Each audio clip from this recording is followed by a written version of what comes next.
into a position of responsibility, but without real power.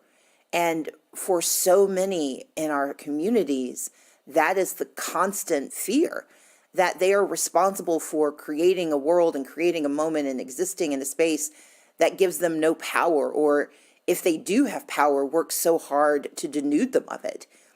The title, much like the very opening scene, came to me at the very beginning of writing the book, but my hope is that the title is a call to action as opposed to a pronouncement of what must be. How much does your fiction and the work you do, your art, imitate real life for you?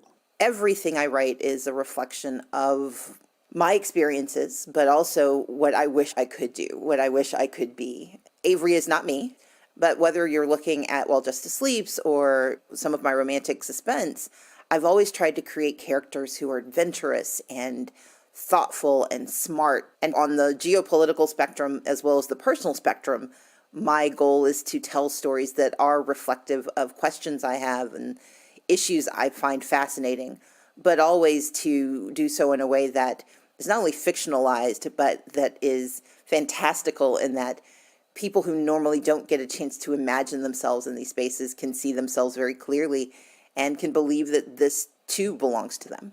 How much do your political and creative careers cross over? They cross over in the very clear ways that I will use the names of people I work with, but it's also part of how I do all of my jobs, whether it's being a politician or an activist. Storytelling is an inherent part of how you engage.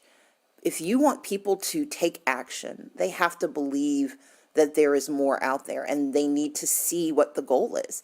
And I find storytelling, narrative building, to be the most effective way to draw people in and create a shared vision of what's possible. The author and politician Stacey Abrams. Her new thriller, While Justice Sleeps, is out now. Yo, what's up, everybody? This is will.i.am, and you're listening to The Cultural Frontline. Hey, this is Ryan Chang from The Daily Show. You're listening to The Cultural Frontline on the BBC World Service.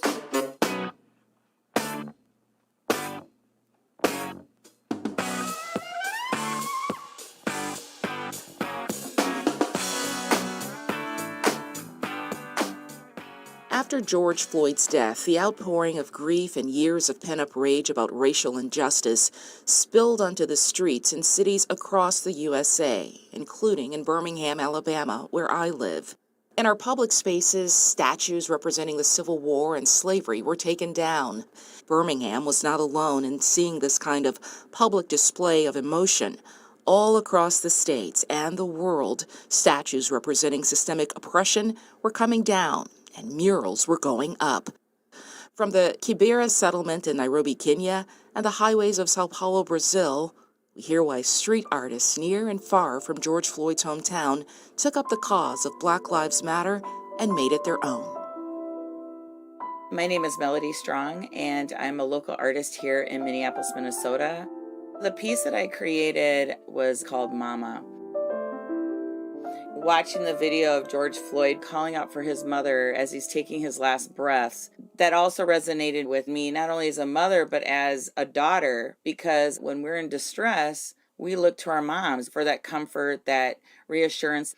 And I'm getting choked up to even talking about it, because as a mom, we want to be there for our babies, and it doesn't even matter how old they are. My son is 24 now, and to know that my son could potentially be in this position as a Black, brown Latino, that terrifies me.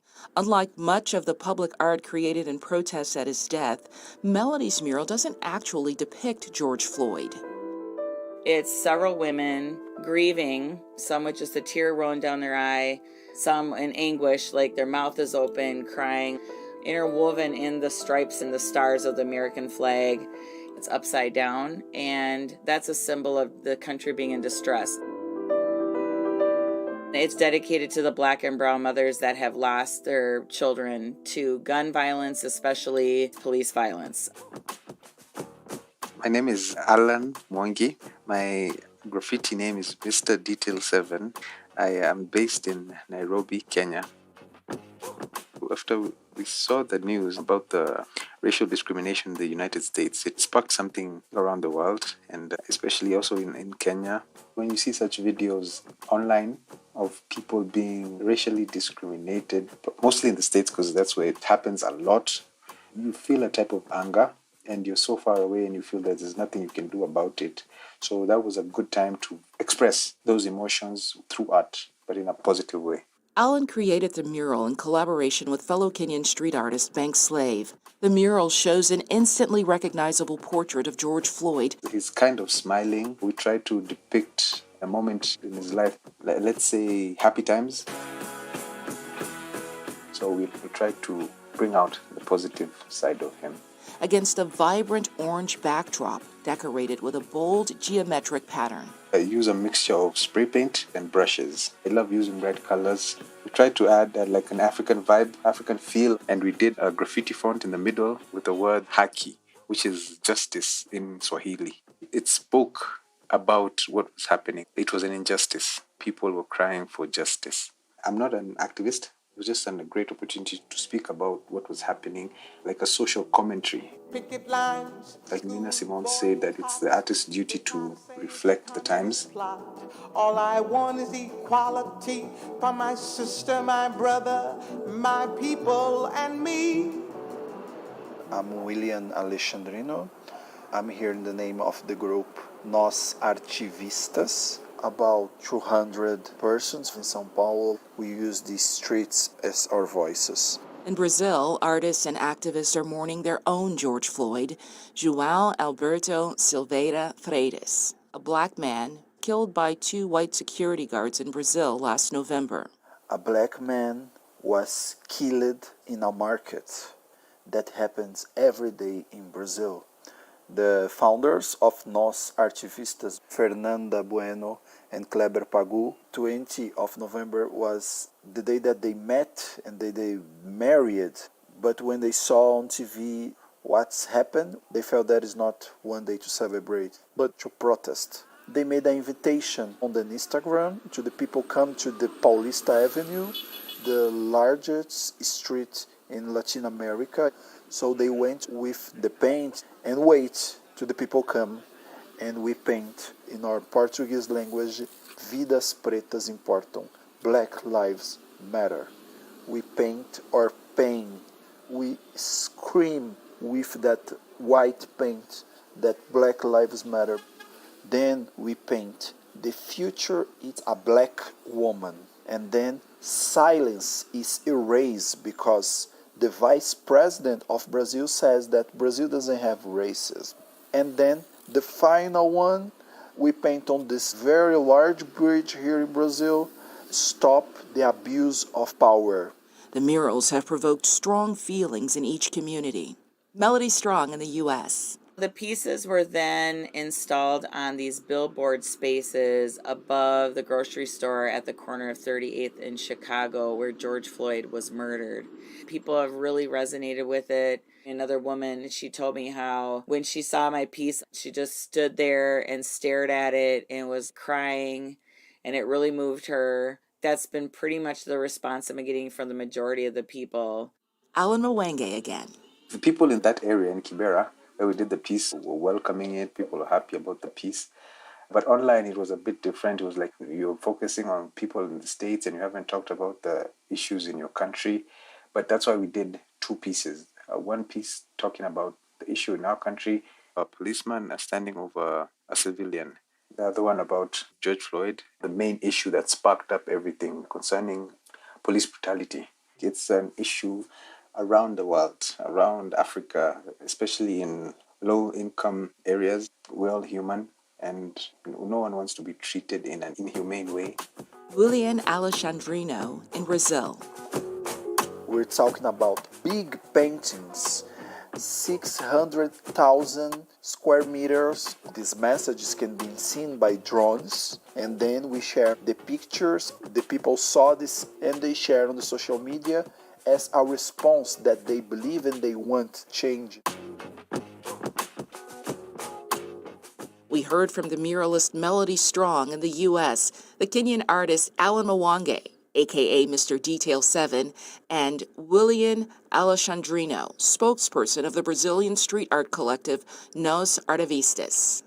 If you'd like to hear from more artists reflecting on the Black Lives Matter movement, you can find our interview with photojournalists talking about their experiences at the protests in 2020 by searching for the Cultural Frontline online. Broadcasting worldwide, I'm Sherry Jackson, and you're listening to the Cultural Frontline from the BBC World Service. Growing up, there was always jazz playing in our house. It was my mother's favorite genre, especially live jazz. And if she personally knew an artist, she'd share their talents with anyone she could. Such was her relationship with jazz artist Keyon Harold. My mother grew up with his father.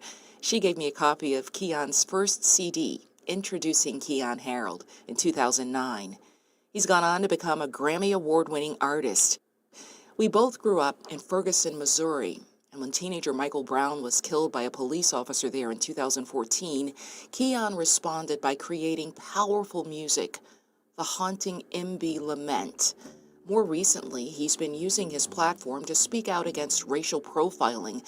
In April of this year, he performed another powerful piece at the funeral of Dante Wright, who was killed by a police officer in a Minneapolis suburb. I spoke to Keyon Harold about his music. I use music as a way to communicate something visceral, something that can go even past the regular words. Something that gets to our core, that vibrates our consciousness.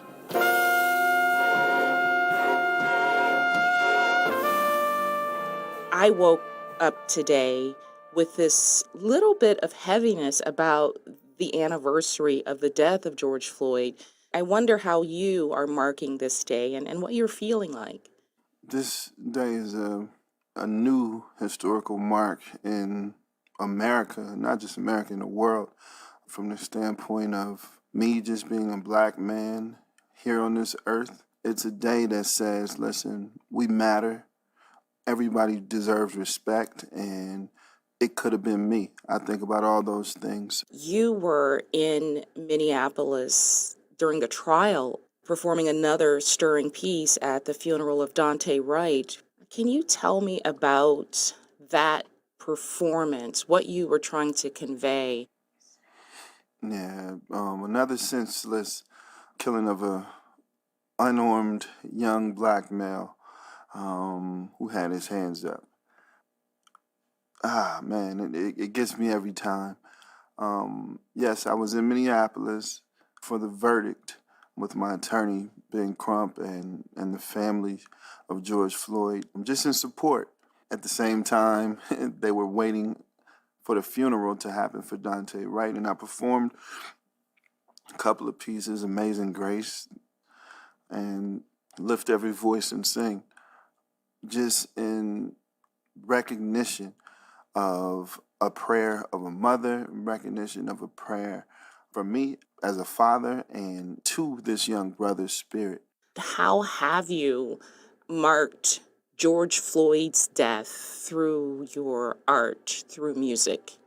I use music. I use activism. I use the opportunity to speak on the injustice as much as I possibly can. I started writing this song dedicated to George Floyd, and I got all of the elements down.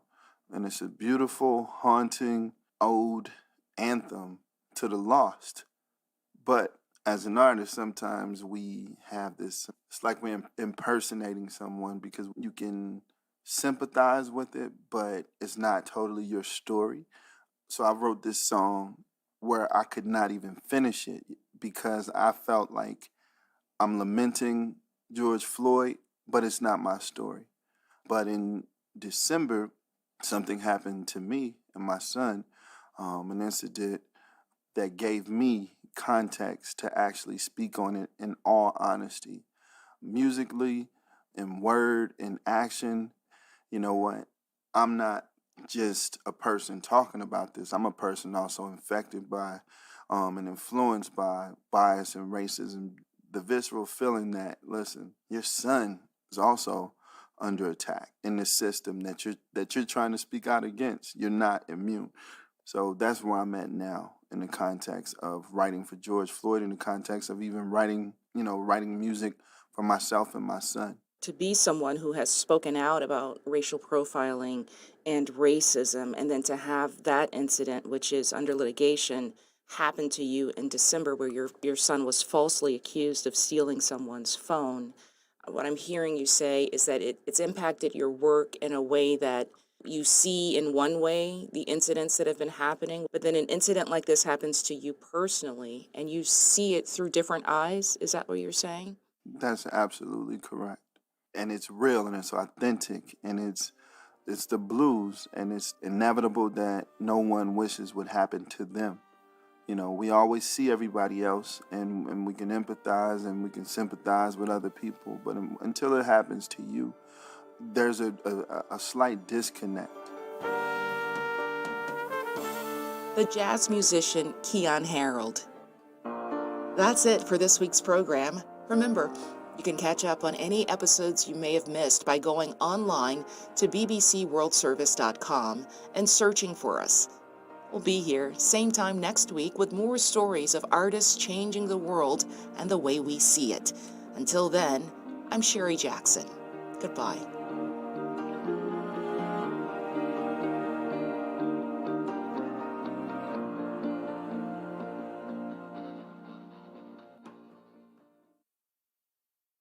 This is the BBC World Service, where Jericha D. Wortham is marking 100 years since a white mob attacked and ransacked a black neighborhood. The Tulsa Race Massacre took place in our historic Greenwood district, nicknamed Black Wall Street because of its wealth and entrepreneurial spirit. Burning, shooting, looting, the destroying of black wealth in the United States. As was common in segregated America, the trigger for this was an unproven accusation of a black man assaulting a white woman. It's believed hundreds were killed, many thousands left homeless. I want to share how we as a community are approaching the centennial of this horrific event through art and music. You're gonna listen to a song and you're like, okay, are they talking about 1921 or are they talking about 2021? And explore how the legacy impacts Black Tulsans today. Hip Hop and Healing, commemorating Tulsa at bbcworldservice.com/documentaries. An iconic plane, a fighter, the hero of the Battle of Britain. Built in the most unlikely of places. We took over all sorts of premises, large garages and bus stations, a place which had, until a few days before, been a laundry. I'm Tuppence Middleton, and after the news, I'll bring you Spitfire, the People's Plane, from the BBC World Service. BBC News with Jerry Smith. Couples in China will be allowed to have 3 children, up from the current limit of 2. A recent census showed a steep decline in the number of births. It's not clear when the change will take effect. 5 years ago, China abandoned its one-child policy designed to limit population growth. The Vietnamese authorities say they plan to test the 13 million-strong population of Ho Chi Minh City to try to curb rising numbers of coronavirus infections. Vietnam says it's facing pressure from other variants of the virus. India's Supreme Court has criticised the federal government over its coronavirus inoculation program and vaccine procurement policy.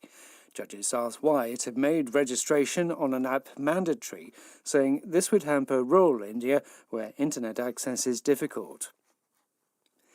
Global economic output this year is expected to nudge higher than forecast, but has warned it won't be shared evenly. The Organisation for Economic Cooperation and Development now forecasts 5.8%, up from 4.2% in December. It's praised stimulus measures and swift vaccine rollouts for boosting growth, but says the slow distribution in many developing countries threatens to blight progress. The government of Chad has accused the Central African Republic of killing 6 of its soldiers and wounding 5 others in the south of the country. Chad's foreign minister said troops from the CAR killed a soldier on Sunday morning in Suru. He said they kidnapped 5 others who were then killed close to the border. Officials in north-central Nigeria say 11 children who were part of a group of students kidnapped on Sunday have been released because they were too young to walk. It's still not clear how many people were abducted from the Islamic school in Niger State.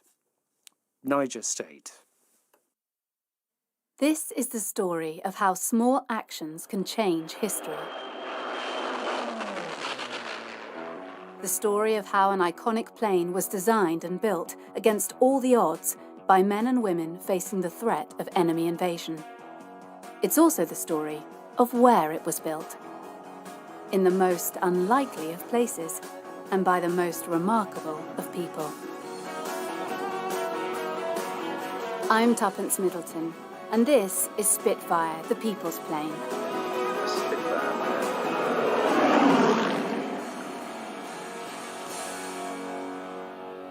The factories making the planes had been bombed. September 1940 had seen 3 devastating raids on the coastal city of Southampton by the German Air Force, the Luftwaffe. That had led to the hatching of an extraordinary plan by the British government, a plan that would take Spitfire production far away from the factory floor, away from the smouldering remains of the bombed-out buildings, to anywhere and everywhere that could take them. Workshops, garages, shops, even a laundry all across the bomb-weary city. But the first inklings of this plan emerged before the first bombs fell. In the weeks before the devastating bombs, while the factory workers were facing more and more air raids, the groundwork was being laid for the big move.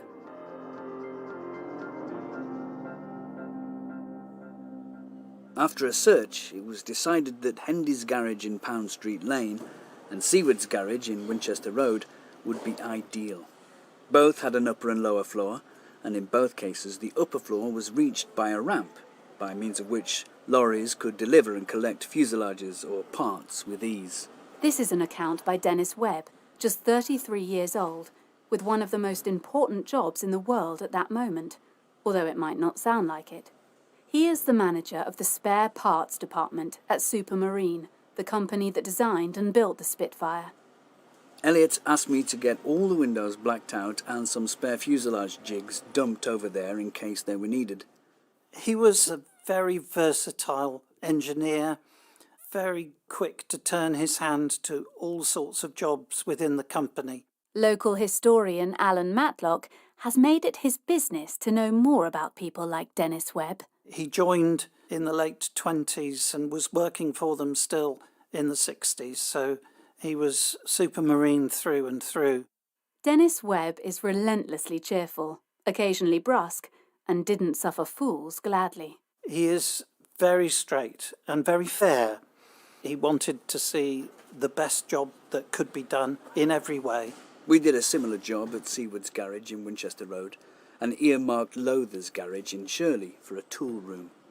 These businesses were all to the north of the city, close enough to be accessible, far enough away to be out of the action. There was no difficulty in obtaining the use of these garages, as private motoring had virtually ceased, and there were no new cars to be displayed in the showrooms, and so most garages were only too glad to turn their showrooms into workshops to pay their way.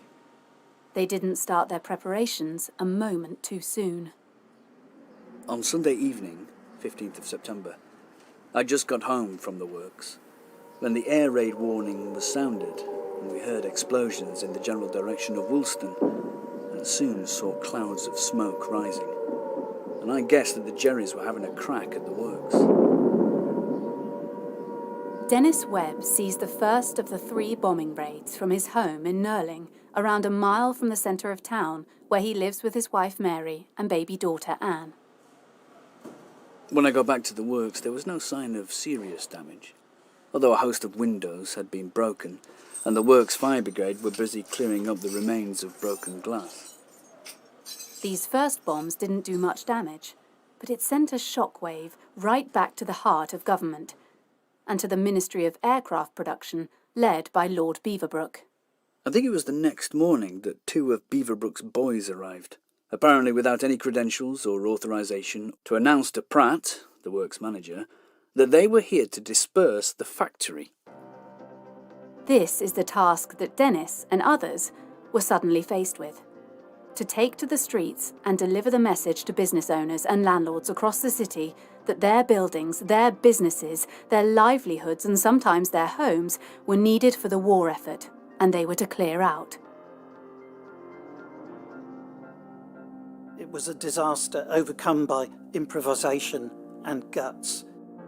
They just had to get production moving again, taking on places that had never thought of being aircraft factories all over the city.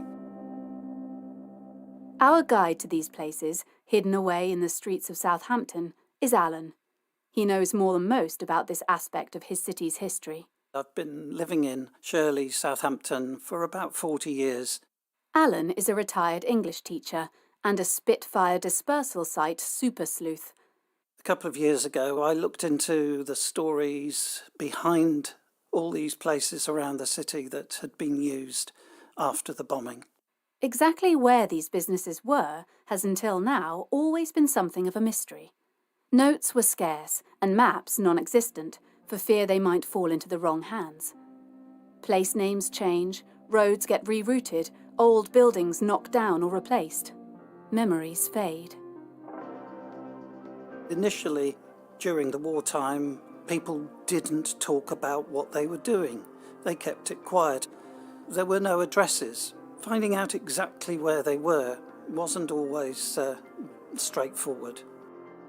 As Dennis Webb bustles around Southampton, barking orders and making arrangements in his usual style, we'll retrace his steps and find out a bit more about the places and the people that became such an important part of the Spitfire story. While others were still recovering from the shock of the air raids, Dennis was ready to go to work. First on his list was a laundry. A huge building full of drums, dryers, pressers, racks, rollers and irons. I was sent to see the manager of the Sunlight Laundry in Winchester Road, which was on the outskirts of Southampton, and to tell him we were about to requisition his works and ask him to move out as quickly as possible. I don't remember any great opposition, although rather naturally the idea wasn't popular. But they soon began to move all their machinery out. The Sunlight Laundry was owned by a guy called George Goldsmith, and George, when asked to vacate his premises, did so with very little resistance. All the laundry machines were moved out and the machine tools for making Spitfires were moved in. They were making parts of the wings and sections of fuselage. Sunlight Laundry had got all their stuff out by the weekend, but we found that the roof trusses were absolutely deep in cotton lint, which was festooned everywhere, giving me the answer as to why nothing lasted long when sent to a laundry. Took us all quite a while to get it all cleared off. In the same street, just next door in fact, there was the Hanson Dorset bus garage. It had one thing that many of the other locations didn't: a high ceiling.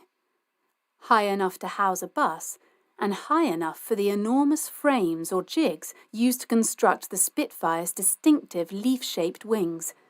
Only problem was, someone had got there first. My next task was to go and see the deputy town clerk, whose name was Bernard Fishwick, and ask him to shift all the trailer pumps of the fire brigade out of the Hanson Dorset bus garage. Trailer pumps were small fire engines that could be towed behind any vehicle, and they had the whole of the bus depot filled with these and surrounded by sandbags. Fishwick refused to clear them out, on the basis that the fire brigade trailer pumps were of more importance to the town than bloody Spitfires. My argument that bloody Spitfires in adequate numbers could make trailer pumps unnecessary was not accepted, and so I said that the matter would have to be referred to Beaverbrook and Company, who would undoubtedly enforce their removal. That's Max Beaverbrook, the charismatic, bullish newspaper magnate, politician and newly appointed head of the Ministry for Aircraft Production. If they needed it, they could get backup from Lord Beaverbrook, whose bully boys would come down from London and use their emergency powers to enforce this, and the local police would come along to make sure that it did happen. The deputy town clerk had removed his trailer pumps by the weekend, if I remember correctly. But all the sandbags were still there, and we were trying to find out from him where we could dump them, it being anatomically impossible to put it where we would have liked. Time was passing. More space was needed wherever it was. Dennis Webb's next steps took him to the back of a cemetery, an unlikely place for a Spitfire factory, you may think. Someone told me that there were a row of empty huts behind Hollybrook Cemetery which might be useful for a finished parts store headquarters, and I had a look at them and agreed. This row of huts became known as Hollybrook Stores. There was only one problem. The huts were separate.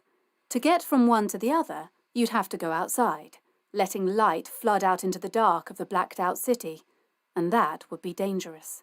In typical style, Dennis wastes no time in coming up with a solution. I went to a local builder's in Winchester Road and got him to build a brick passageway to link up all the huts at Hollybrook Stores. While in the builder's office drawing up plans, a woman clerk started to complain that with Supermarine in Winchester Road, they would get bombed now. I said, well, Woolston had most of it up to now, and surely in wartime we should share and share alike. As Webb left the office, he made some rude words about this lady, who turned out to be the builder's wife. Dennis Webb was back in the old Woolston Works having lunch.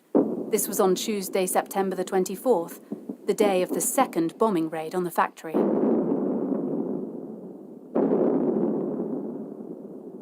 I could see the full tragedy. The bombs had missed the target, the works, as usual, and instead had landed on some of the shelters, which in one case had turned into a heap of soil and sand, with arms and legs sticking out. Rescuers were already frantically digging in the hopes that some people might get out alive. Let's leave the waterfront for a second and the still smoking factories and travel north, across the city, to Seward's garage, one of the places Dennis Webb had been so busy preparing. On the roof is a boy called Ray Penny, an apprentice at Supermarine, who that very morning had been working on Spitfires at Woolston. He's 14 years old. They could look across the city and actually see the second of the bombing raids back on the banks of the river. His name was Ray Penny, and he was an apprentice who'd been sent from Woolston to get things started at Seward's garage. And when the siren went, instead of taking cover, they went up on the roof because clearly their area was not going to be bombed. And they could see across the city the smoke and the fire coming from the original factory. From Seward's garage, Ray stood and watched the second of the 3 bombing raids strike his workplace. His friends and colleagues were there, but he was here, on the roof, watching and surviving. He lost friends of his. The youngest was 14 years old, who died at the Woolston Works, so someone he would have known on the same scheme as him. It was a perfect demonstration of the urgency of their work, to move production as quickly as possible out and away from the factory. For many of them, the fear factor was balanced out by the excitement of it. Workers, both young and old, were incredibly resilient. Maybe it was the wartime spirit, maybe it was the camaraderie of being in a team and working together and not letting the others down. But the day after the bombing, almost everyone reported for work. For whatever reason, the order to disperse was given, and with it, the requisitioning authority to take over whatever buildings were considered suitable. The action that followed, by day and night, was little short of miraculous. One of those reporting for work was Cyril Russell, the 19-year-old apprentice we met earlier in the series.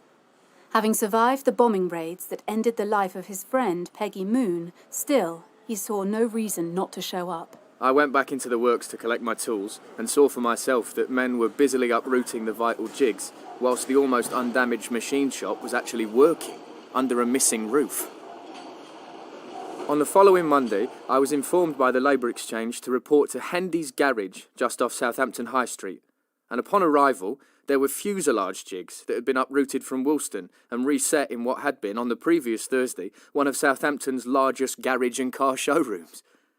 So in 5 days after what had looked like a disaster, I was back building Spitfire fuselages, and I was by no means the only one, or this the only working unit. Cyril Russell was to be moved many times over the coming months, but first there was the business of salvaging what remained from the factory. I was busy trying to get people and things sorted out along Winchester Road on the 26th of September when the Germans came over again to put the finishing touches to their Tuesday's work. One could hear the pounding going on quite clearly, and I was thankful that we had got some men and material out in the interval, although the bulk was still to be shifted. This time, finally, the damage was terminal.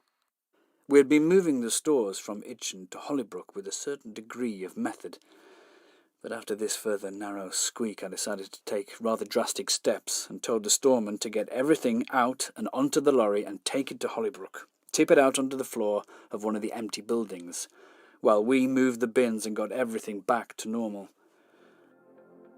The Thursday raid really put paid to any idea of using the Woolston or Itchen works again.